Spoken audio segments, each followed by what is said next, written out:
অ্যাপের তোমাদের যে ম্যাথগুলো আছে সেগুলো তুমি ক্যালকুলেটরেই খুব সহজে করতে পারো। দেখো এখানে বলছে a প্লাস 1/a সমান 3 হলে 2a/3 square minus 2a plus 3 এর মান কত তোমাকে বলছে। তাহলে তুমি তুলো, তোমার ক্যালকুলেটর তো আর a নাই, তুমি হচ্ছে x তোলার চেষ্টা করো।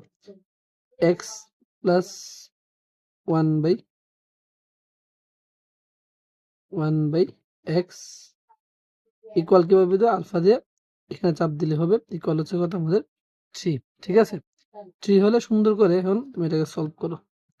কেলে একবার চাপ দিচ্ছ, আবার শিফট দিয়ে আবার কেলে একবার চাপ দিয়ে ইকুয়ালে দাও। এক্স এর মান আসছে কত 2.66 না। তারপর আসো এখানে লিখো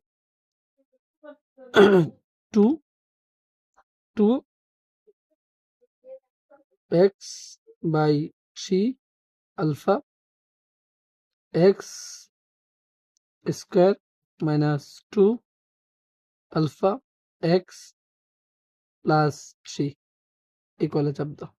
দেখো আনসারটা কত আসছে 2/7 আসছে না।